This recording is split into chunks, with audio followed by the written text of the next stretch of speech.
From spooky legends past, down through generations, to haunted locations that hold a ghostly past.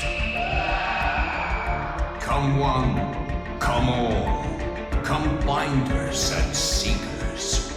Hear the creepy side of NEPA. Welcome to the Creepy Side of NEPA. I'm Dan Kozlowski. And I'm Nora Herchik. Joining us is Jim Wosochlo, Schuylkill County native and author of Appalachian, a fictional novel based around a real story of Matthias Schaumboch, who is unofficially one of the first serial killers in America. Jim, welcome to the show. Thank you. This episode takes us to the Schuylkill County, Berks County line, Hawk Mountain specifically. We've said plenty of times on this show that somehow, some way, all roads lead back to northeastern and central Pennsylvania, and this story is no exception. I was president of the Deer Lake, West Brunswick Fire Company. In our social hall, one of the bartenders there that I was talking to one night, very intelligent fellow by the name of Eric Yucko, he brought it to my attention about it because he knew I was a big history buff of the area. And he asked me if I ever knew that this had happened. And I was like, no, I'd never heard of it. And I really got intrigued by the story. Being so local, family farm is not even about 2 miles from the location. And I decided to dig into it and do a little look into the history. And it starts way back when Jacob Gerhardt on the Albany side into Berks County there, just across the border. His family in the valley during the French-Indian War. It was the summer of 1752. The Delaware Indians allied with the French, and they came down and they're raiding homesteads all along in the Blue Mountain there. And they slaughtered Jacob's entire family. He was a young boy, hid under a bed as they burnt down his house around him. He escaped to a neighboring farm that was forded up. After that had happened, of course, all the property went to this surviving heir, him, and he went up on top of that mountain and built on Hawk Mountain, built that tavern in 1789, and kind of lived by himself there, stuck to himself because everybody kind of figured he was not right after what happened to him as a young child. So it went to another couple, the owners. After that, in 1850, Matthias and Margaret Schaumboch bought that tavern, and that's when the murder started happening at the tavern. Matthias methodically chose his victims from people he encountered at the tavern. He was smart enough to prey only on people that would not be missed. You know, they travel through, and where did this person go? We don't know. He's probably out west or up in the mines, and he knew better to pick victims that were well known in the area. So nobody missed him, and back then, in those times, nobody came looking for him either. As he kept on getting away with it, it became common to him as, well, I did this for so many years, and haven't been caught, and I can, it became more of a perfection, a passion.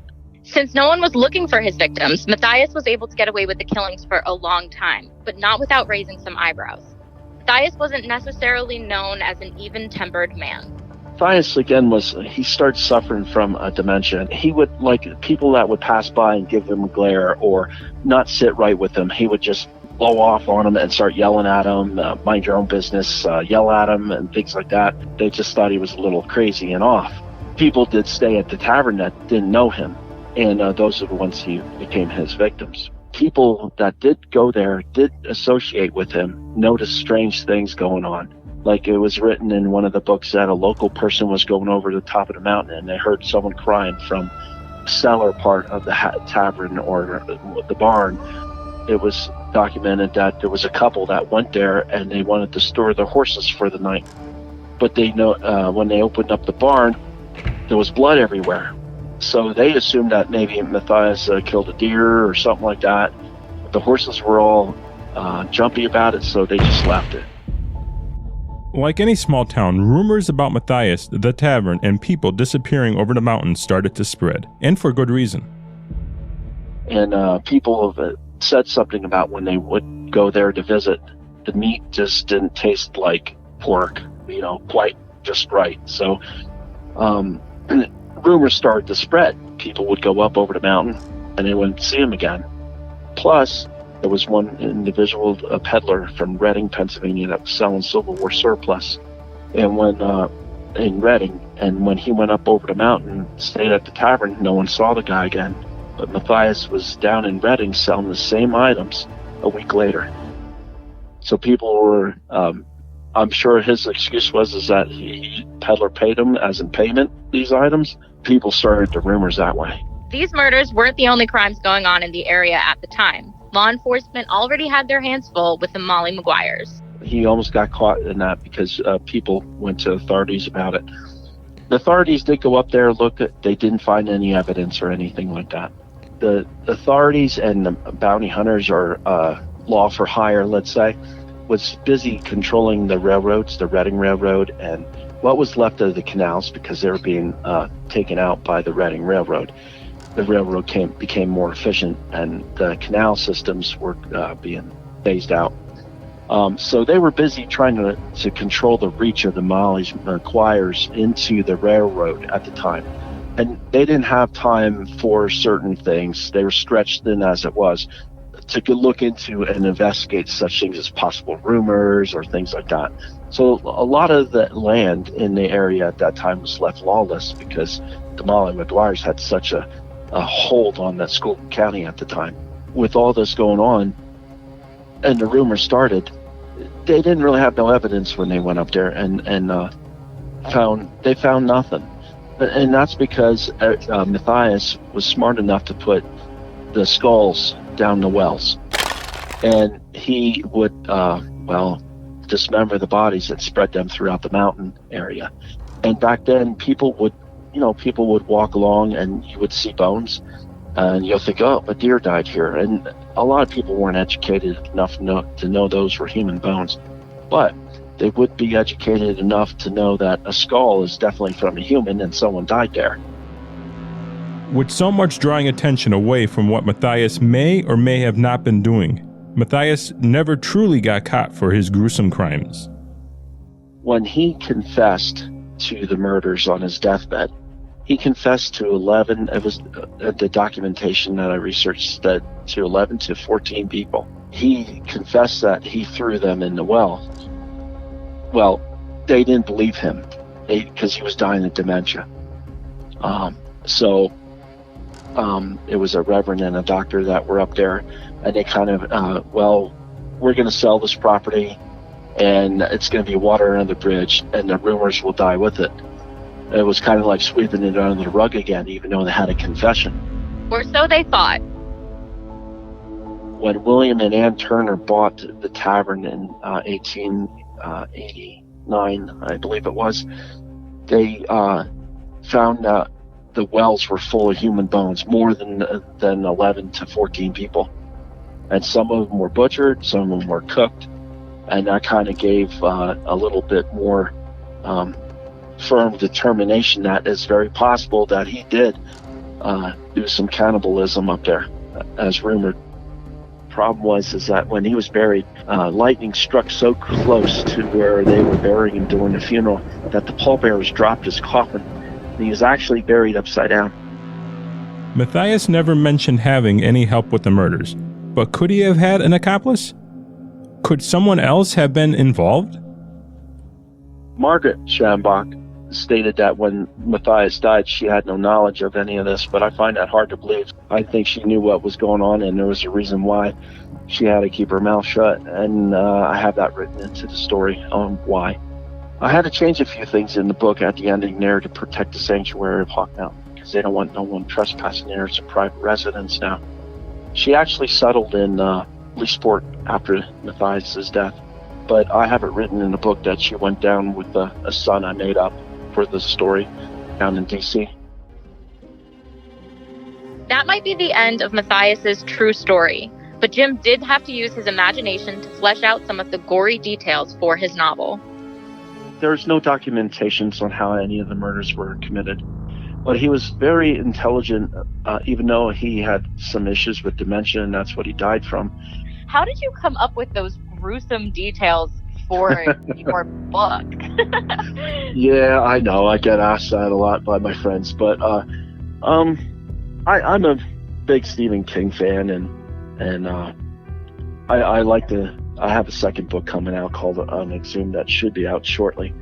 But I kind of like let my mind go wild with some of the scenarios, but I like them to be realistic.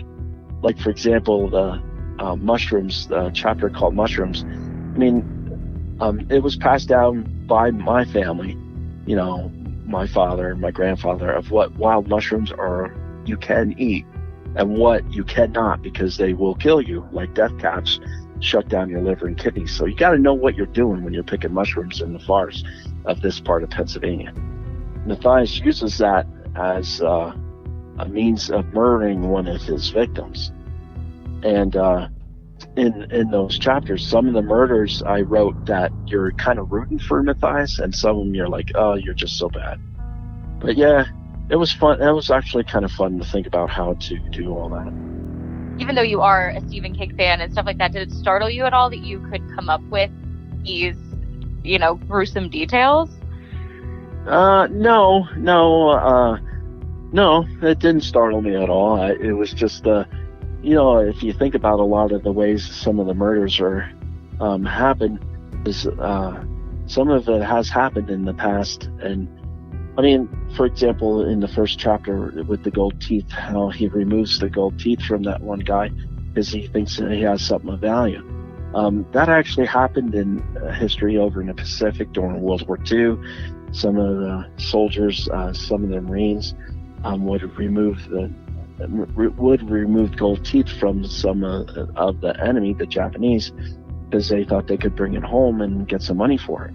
That actually happened in history. So those are kind of things I used in the book, for coming from other parts of history. Do you think he had that many different ways, or you think he sort of stuck to one or two? I know I have him using the axe a lot in there, but he had to use all kinds of methods of opportunity as they presented to him. So that's why I made up so many different ways that he did murder the individuals. But they are all ways that could be done in the woods, up in the mountains, and they're not that far off that, there's no way that could happen.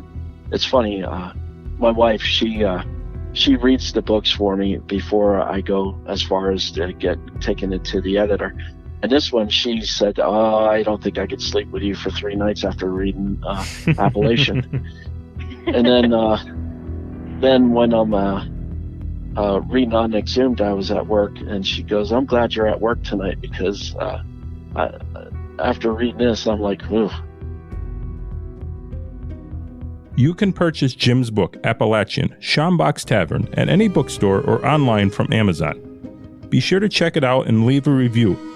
Also, keep an eye out for his second novel, Unexhumed, coming out soon. And while you're in the giving mood, don't forget to like or follow our podcast wherever you may be listening, and follow us on Facebook to keep up with new episodes. The property we spoke about in tonight's episode is still standing more than 200 years later.